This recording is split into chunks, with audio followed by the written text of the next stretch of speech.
Hey everyone, welcome back to the channel. So today we are going to take a look at the Transformers Legacy Evolution Core Class Sludge. Let's start off by taking a look at the packaging, and then we will get into the review. So of course up front we have Transformers on the side, we have the Legacy Evolution logo, we have Dinobot Sludge in text with a very classic Autobot symbol, an open window displaying the figure and the packaging. There's a really cool artwork shot of Sludge in his dinosaur mode. If you do flip to the side, there's a really cool artwork shot of Sludge in his robot mode. He is a core class. It's actually written in several different languages.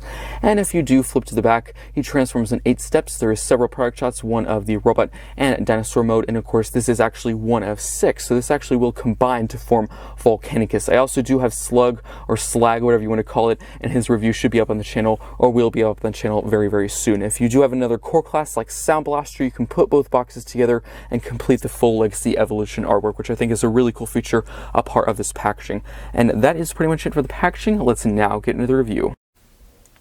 Here we have Sludge in his robot mode. Let's start off by taking a look at the details, starting at the very top with that head sculpt, some really nice black for the main helmet section, some blue for the eyes, and some white for the face. As for the chest, mostly done in red, gray, and black, and there's actually a port there that comes into play a little bit later in his combined form. It's actually very important, and I will show the combined form at the very end of this video, so make sure you stay tuned for that. As for the arms, there's actually a really cool outer detail here done in silver. There's some really cool circuitry and mechanical detailing. As for the front, pretty plain, mostly done in gray and black. And we do have to address the elephant in the room, so there is quite a bit of kibble packed on the side of his legs, which I really think they could have placed these a little bit better. And if you're wondering what they are, they're actually the hind legs or the back legs of his dinosaur form. So they're very important to the figure, just the placement of them. I think they could have done a little bit better. I think they probably could have added a hinge and maybe put them on the back of the legs. Yes, that probably would have made the legs very chunky and big, but honestly, I'd rather have the kibble on the back than the front. That is just my opinion, but everything else on the back is actually pretty well filled in. There's really not that many gaps. We actually do have the dinosaur head back here, which is pretty cool. As for the front legs, mostly done pretty simply in gray and some gold for the toes, which is pretty cool. But the sculpting, there's actually some really cool circuitry and mechanical detailing there, which is pretty cool. And that is it for details. Unfortunately, another drawback or letdown with this figure is he does not come with an accessory, which I think is a really big letdown and a missed opportunity, because if you watched my Slug or Slag review, whatever you call him, he comes with a really cool accessory. His is actually really cool. It's a blaster, but also turns into Volcanicus's head for the combined form, which I thought was super cool. I wasn't expecting that. I never would have guessed that if I never watched any reviews. I was so shocked. It was so cool. So I think they should have done something like that with this, like maybe a sword or blaster, which would be pretty cool. Maybe it could have combined with Slugs or Slags. I think that would have been really cool as well. Definitely a missed opportunity there, especially because this is at the same price as a generic core class. You know, it's like $12–15, so I really don't know why he didn't come with a simple gun or sword. I think that would have been really cool. As for articulation, the head can move left to right. As for the arm, it can move all the way around. It's on a ball joint. It can also move out and in. There is also a butterfly joint, so if you just lift up this head, it can actually move in and out, but it's actually really due to transformation, but you can use it for posing if you want to. As for the lower part of the figure, there is actually a full functioning waist rotation, completely unhindered, which is really nice to see because it's a pretty chunky figure, so I'm kind of surprised that was included. As for the legs, if you do lift up this flap just to kind of get it out of the way, the legs are actually pretty well articulated as well, because, you know, there's a ton of kibble, so you'd expect it to be pretty restricted and chunky, but there's actually some pretty good articulation. So there's a swivel here all the way around. The leg can kick that for forward, back, and out to the side. There's actually a separate hinge here, so the leg can kick that for forward and of course back, which this is also kind of due to transformation. Unfortunately, there is no ankle pivots, and the arms, the articulation on this figure are kind of like Slug or Slags. They don't have an elbow bend or wrist rotation, which is a bit of a letdown. Hopefully the remaining Dinobots are not going to be like this, and hopefully the remaining Dinobots will come with accessories kind of like Slug or Slag. So let's now get down to a few comparisons. Here he is with his Dinobot mates, which his review should be on the channel right now, so make sure you go watch that after this one. And I think they look pretty cool next to each other, and in my personal opinion, I think I like Slag a lot more. He comes with an accessory. I think unfortunately both of them have the same problem with the paint apps. They're actually missing quite a bit of paint apps. I do like the red and the black on his chest, and the silver on the side is pretty cool, but as for the arms and legs, both of them are really bare. I do like the gold at the toes. That is cool. And the sculpting, I think they did a really good job with the sculpting. Just paints, it's mostly done in gray. I think they could have used maybe some more red or silver or some gunmetal gray. I think that would have really added a lot.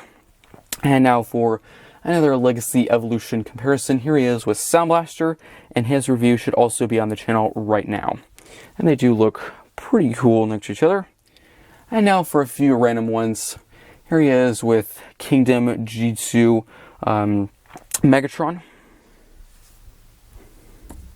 Also, for one final comparison, here he is with Wheelie, another classic G1 figure. And that is pretty much it for comparison. So let's now get down to transformation. It is quite simple. You're going to lift up this head on the back. Do not tab it into place just yet. You can use that butterfly joint familiar, so just hinge this forward and you can actually tab both arms together. So there's a slot on this one and a tab right there. So just tab both together, and of course all that detail is right at the front. I think that looks super cool. You're going to use that swivel from before, swivel this all the way around, and then you can actually get the legs, and you're just going to hinge these back like that, and this will actually form the tail of the dinosaur. You're going to tab both legs together, and you're going to get the arms, and they're actually going to go right inside of the legs, just like that. So just store this inside, and there is a tab there and a slot on the inside that's just going to tab right into place. And then of course you're going to do the same thing with the head. There's a tab slot, tab that into place, and there we have Sludge in his dinosaur mode. Let's take a look at the details. Here we have Sludge in his dinosaur mode. Let's start off by taking a look at the details, starting at the very front with that dinosaur head. Overall looking pretty cool. Really a nice gold, some blue for the eyes, some really cool teeth detailing. There's actually some nut and bolts on the head itself. There's a very classic Dinobot symbol up top, and from what I know, the mouth cannot open, which is kind of disappointing. As for the rest of the neck, mostly done in gray. As for the side with the legs, pretty well detailed, really nice sculpt work, but pretty plain. It would have been nice maybe if they had some gold like at the top of the legs. It's really just done in dark gray, which I think is kind of boring. But there is some really nice mechanical circuitry detailing done in silver there. That looks really good. Some nice gold on the back, mostly done in that dark gray. There's some really cool spikes, and sculpt work wise, I'm very impressed. There's some really nice detailing, but paint app wise, very, very bland. And it's kind of like with Slag in my other review. I mentioned that several times. There's a lot of areas that are pretty dull. As for articulation, another huge letdown. From what I know, I've been messing around with this figure for quite a while now. It is completely stock. I don't think the front or back arms or legs, whatever you want to call them, they cannot move whatsoever there. They are fixed in position. As for the neck, it is the same. I do not think it can move whatsoever. They're all pretty much locked down, which I do have to say, Slag or Slug, whatever you want to call me, he is way better with articulation. Both of his front and back legs can move. The mouth can open and close. So I do have to say, between the two, Slag is definitely the better figure in my opinion. Hopefully the remaining Dinobots have much better articulation in their robots and alt modes. That is just my opinion. But overall, display-wise, they look very cool next to each other. Really, it's just when you get down to the figure of like the articulation, that's really when it kind of drops. Also, of course, you can display with this figure, the accessory becomes the tail. With this one, again, no accessory to attach to the Dinobot or the dinosaur, which is a bit disappointing. But they do, again, look very cool next to each other.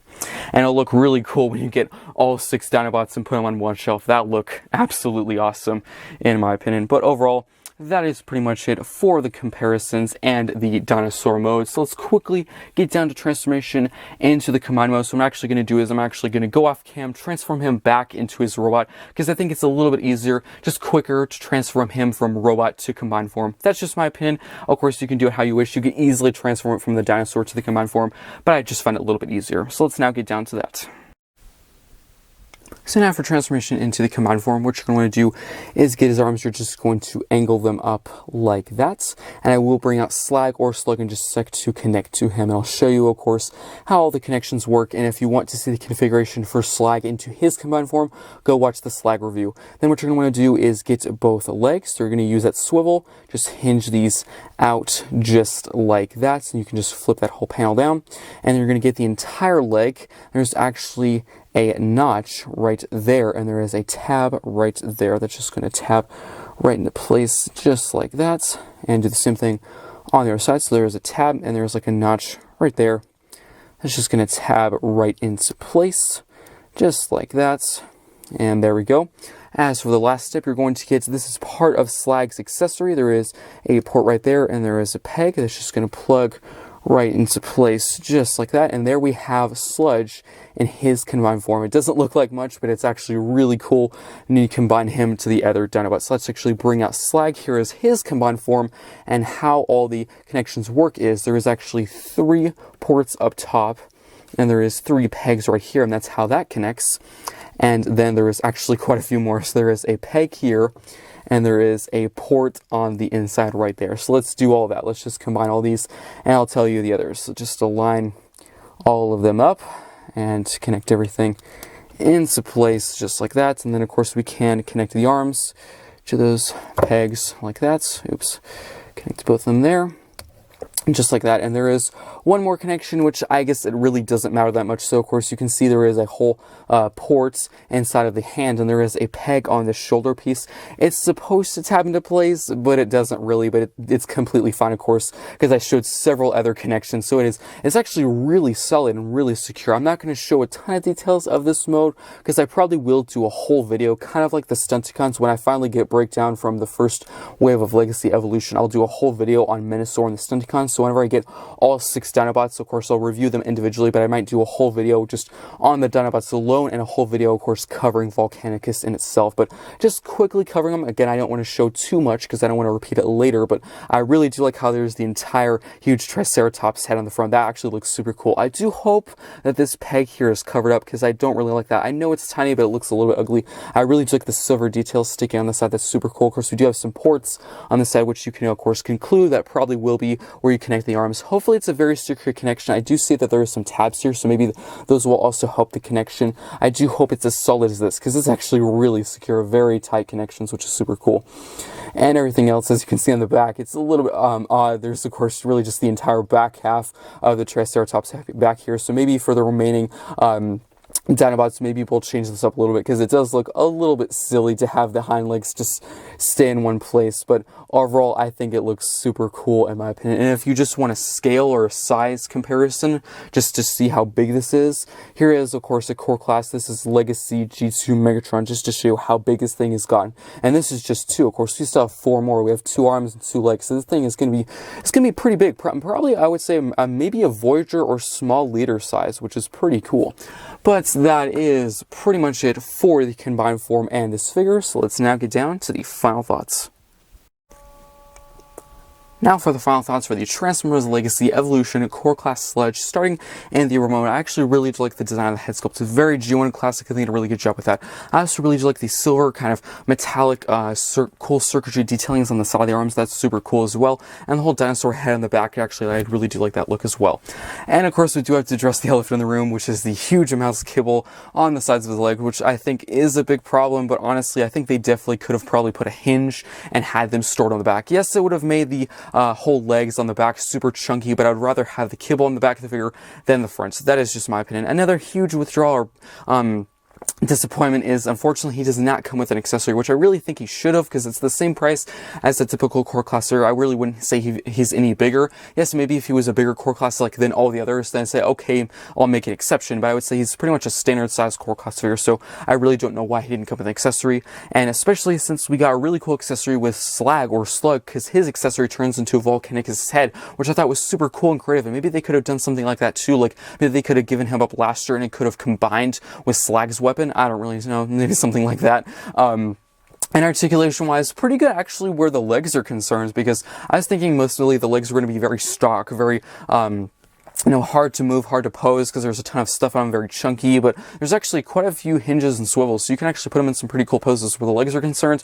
Unfortunately, the arms are quite limited, kind of like Slag's. There is no elbow bend or wrist rotation, which is a bit of a letdown, so hopefully the new next few Dinobots are a little bit better in that area. As for transformation into his dinosaur mode, actually very simple. You really just kind of fold a few things. It's like a few steps. It's kind of fun. It's pretty fun. As for the dinosaur mode, I really do like the details. I think probably between the two Slags and Sludges, probably the dinosaur mode, I like this one more. I think there's quite a few more details. I think it just looks cooler as like a display piece, but I do think articulation wise they really didn't do very good. From what I can tell, I've been messing with this figure for quite a while now. There's like zero articulation in the other mode, no articulation in the front legs, the back legs, or the head, which is kind of odd, especially where the head is concerned, because especially in the robot mode you just store it on the back, so I really don't know why they couldn't have had his mouth open or his neck swivel or something like that. I really think they probably could have done that.